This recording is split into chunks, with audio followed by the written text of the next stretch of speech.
Emergency sundo kay teacher. Schedule ko na to kay Kambaog. Tentative pa kasi baka daw hindi pa siya makakauwi tomorrow. Sandali, kailangan ko palang maraman right away kasi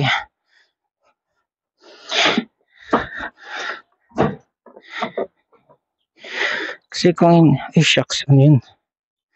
Kailangan ko maraman right away kasi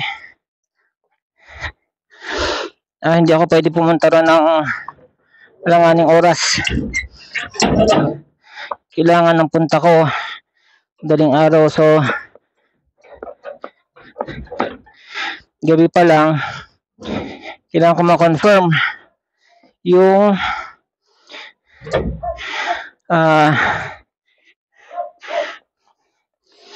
kailangan ko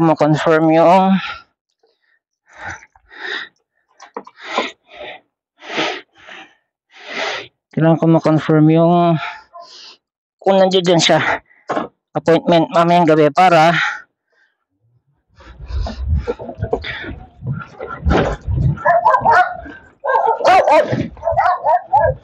chicken wala na.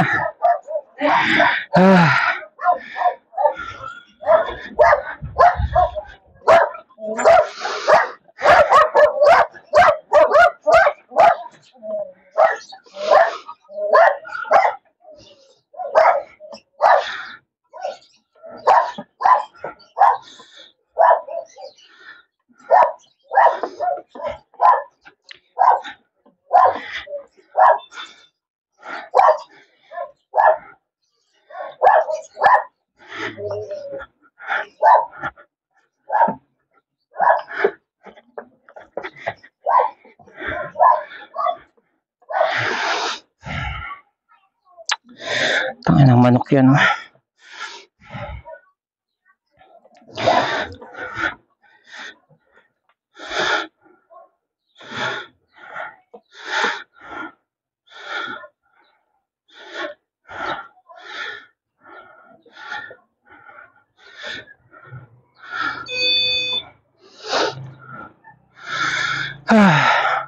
Tangin ng manok yan. Dire-diretso na sana eh.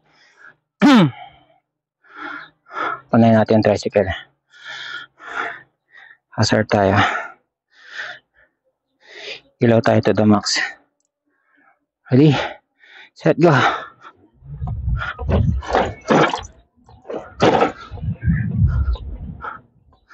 Wala, hindi umabot. Sayang.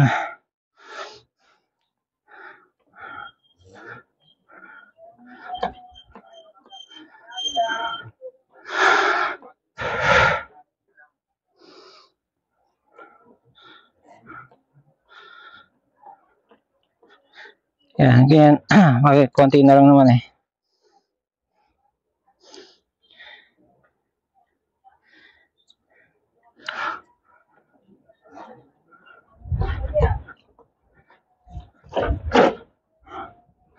Yan na, goods na. Goods na tayo. Pero bakit gumagano pag pumipreno ako? That I don't know.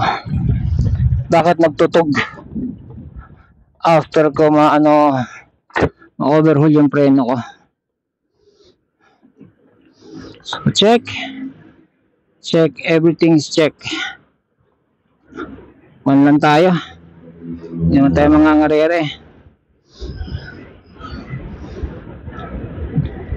So as I was saying, emergency kay teacher, dahil mangungutang ako sa kanya. Yung pera ko na pampaikot ay napunta dito sa hub. Mangungutang tuloy kay teacher.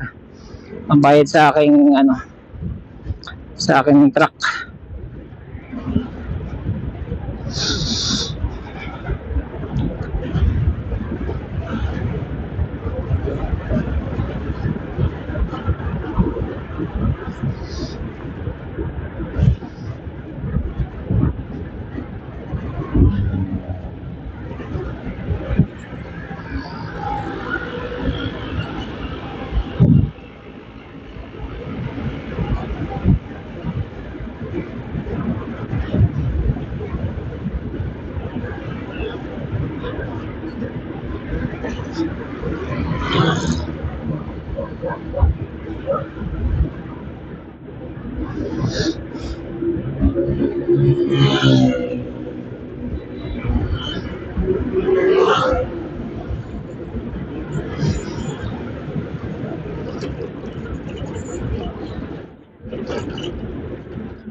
Hirap mag-overtake ng ganyan, baka something.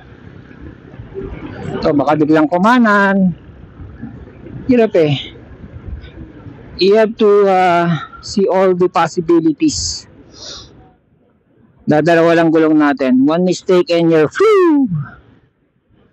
Ilipad. Minsan hindi mo mistake ng iba eh. So yeah, be prepared sa mistake din ng iba.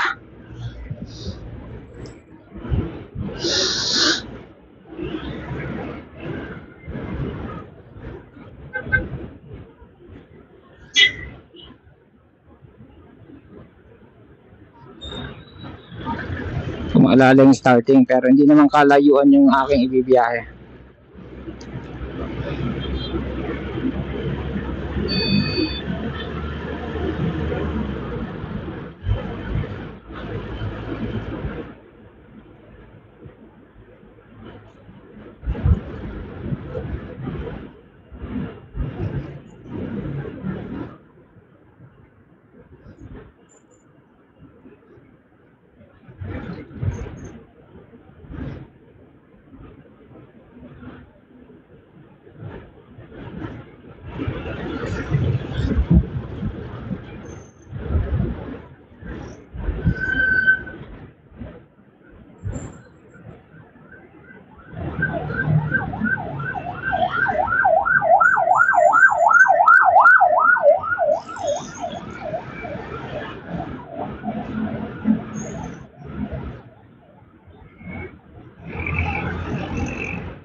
So nandiyan na yung Motaro.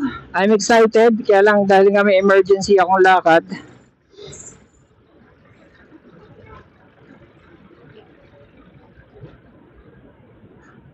Sa lampak mo na yun. Ano lang ako, na-shock lang ako. Ang bilis niyang dumating.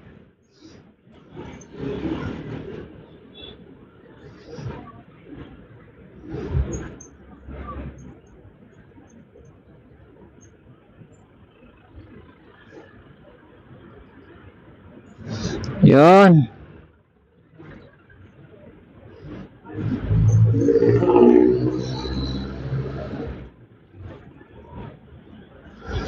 Ito yung mga smart. Kaliwa. Ay, kakaliwa ka pala.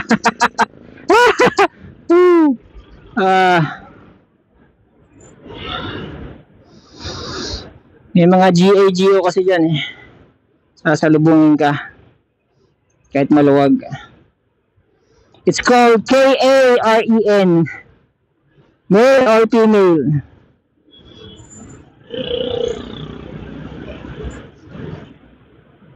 At sa mata. Ka-shades na ako, di ba? Imagine ko, laking ginawa siguro pag maganda na yung visor ko. Wala yung pawis ko nasa mata ko. Father, mother. Ang ngabi. Tabi tayo.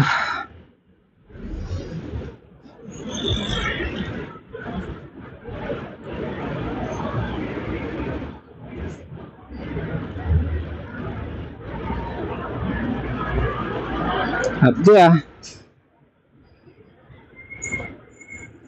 Naka-shades na nga ba ako? Ayan, naka-shades na ako. Sobrang tarik ng araw eh.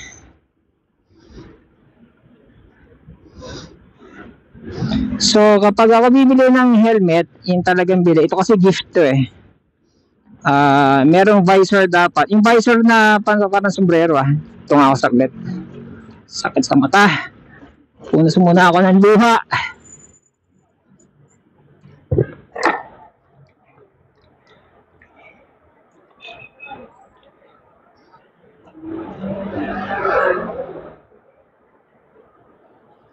Halo na yung pawis ko at pawis at luha. White helmet na ako niyan at saka white balaklava. Ano na lang kaya mga nagbablock? Si e-bike. Si biyaheng e-bike nakablock Tapos reklamo niyang mainit. Hindi naman pala minsan may vlog siya na sabi niyang init ang init. Sabi ko, mag-ano ka, mag-white ka. Sabi ko ganon. Kasi ang white nagre-reflect. Ang black, ang dark nag-absorb. Kaya mainit kasi inabsorb mo lahat ng araw. Ganon.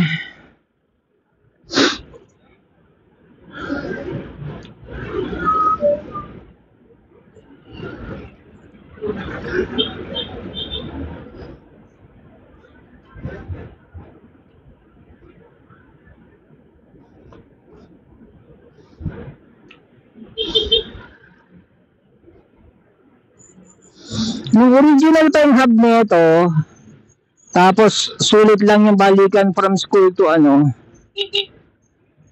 sakit ng busina ko. From school to bahay. Nagpapatugtog ako. Nagagalit sa YouTube, sasabihin ng YouTube, oy, bawal yan. Magana siya Hindi kita bibigyan ng pera, sabi ng YouTube. As if.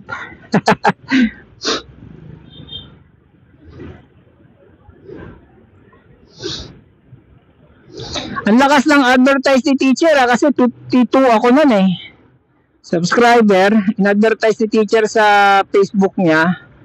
Biglang naging 79, ngayon 82 na. Yan ang Karen. Alam niya, ano ibig sabihin ng Karen? Yan, yung Karen. Wala lang, makaharang lang. Or BO lang siya.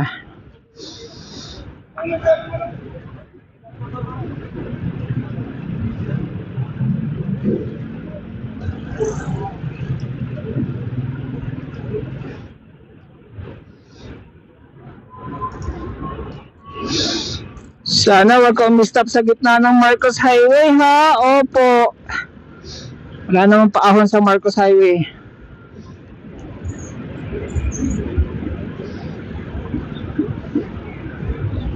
Saka ginagawa lang niya yung pagpaahon. Pag diretso, no problem. Diba, Keso? Right? Sagot!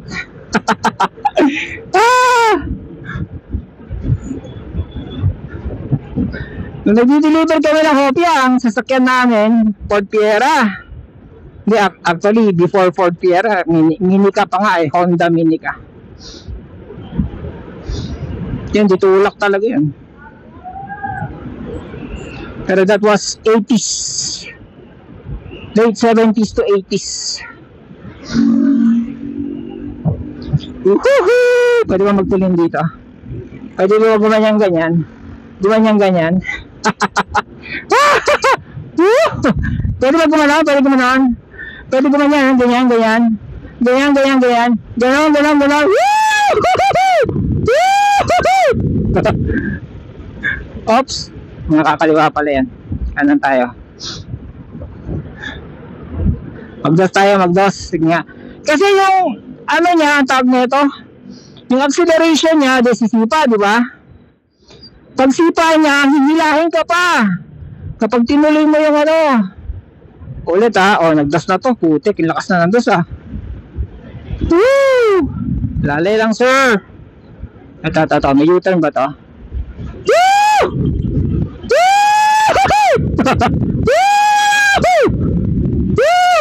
Hoy, baka mamamatay. Hanggang 50 lang siya. Shit. Totoo ba yun? Hanggang 50 lang? May limiter siya sa 52.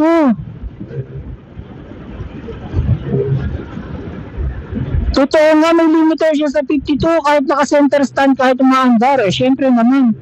Akala ko sa center stand lang. Naka-limiter siya. 52 kph. Ramdam ko yun ah.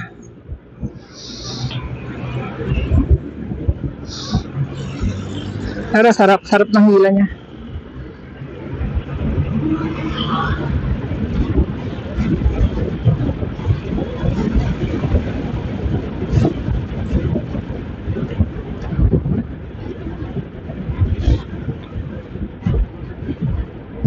Lakas siyang humatak.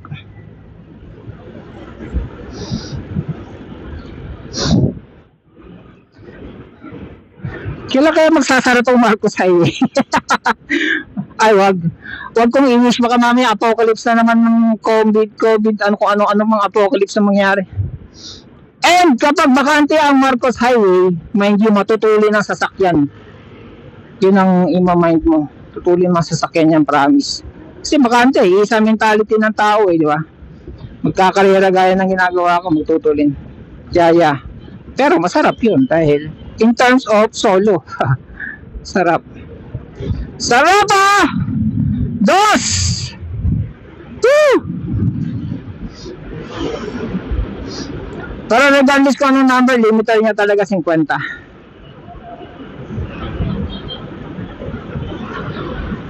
Pero parang mabilis siya sa 50. Totoo lang. That I don't know. Mamaya, hindi, wag na mamaya. Pero magsasalpak ako ng ano. Lapas na ba? U-turn na kayo. U-turn na.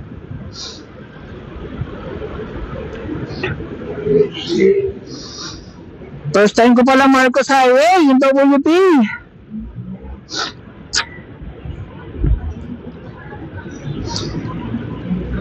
Yung ano ko, nahulog ko na sa likod eh. Hindi matuli na, sa bahay pa lang. Yung pag-arangkada pa lang.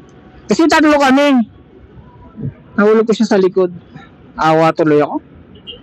College, ano na siya, nung tatrabaho na umangka siya. Hindi dito dun sa regular na motor na Easy Rider. Na 150 lipan. Yan, yung mukhang Harley Davidson. Mukha lang Nahulog ko siya. Kaya ito, talaga sabi ko, dapat talaga may sandalan. Yan, tulad ito, malakas sumipa. Kailangan may sandalan talaga.